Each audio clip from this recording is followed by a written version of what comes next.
Creative Arts Practice Research theme is aimed at letting the arts speak for themselves.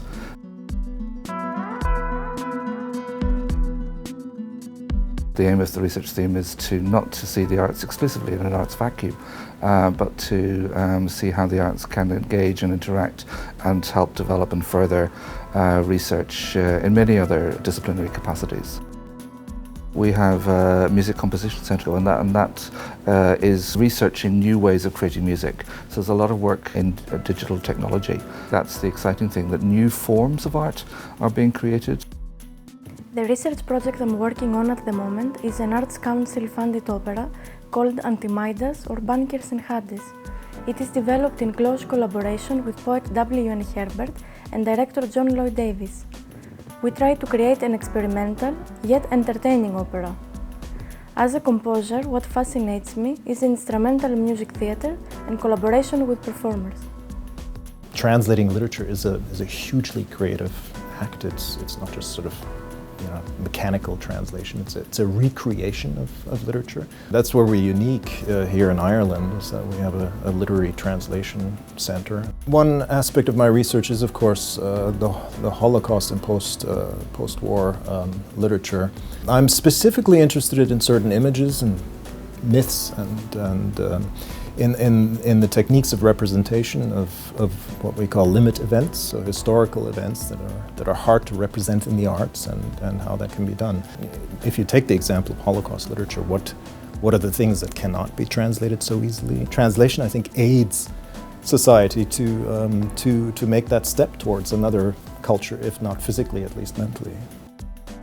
We're working on the use of creative arts, and particularly drama and theatre in education, and autism spectrum disorder. And this project is longitudinal. It has been running in collaboration with Aspire, which is the Asperger Syndrome Association of Ireland. And we're using specifically the art forms of drama, educational drama, theatre, visual arts, music, as a way to encourage these young people who are on the autism spectrum to interact with the world. I have come up with a classification of 12 different subtypes of autism. I'm quite confident that we have a system developed whereby young people all over the world will be able to receive the interventions, the support that they need to develop in their full capacity as citizens of whatever society they're in.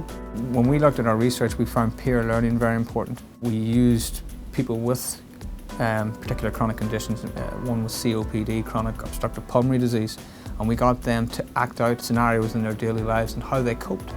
And patients who saw those videos engaged a lot more with them, because they've seen individuals, I suppose, living with the condition and managing it that they could engage with. We had to go through the filming process. We had to look at film technique. We maybe edited it in a certain format that didn't remain static, that actually kept attention. So we need to use technology to tailor and personalise self-management routines. Creative Arts Practice Research theme is about the bigger picture of the arts place within a wider framework, socially, culturally, economically. It's going beyond what we normally do. I'm very proud to be able to work in an environment in Trinity College Dublin which highlights, emphasises and features excellence. The rewards are both for ourselves and the work we're doing, and for those in society whom benefit from the research, from the practice that we do in creative arts.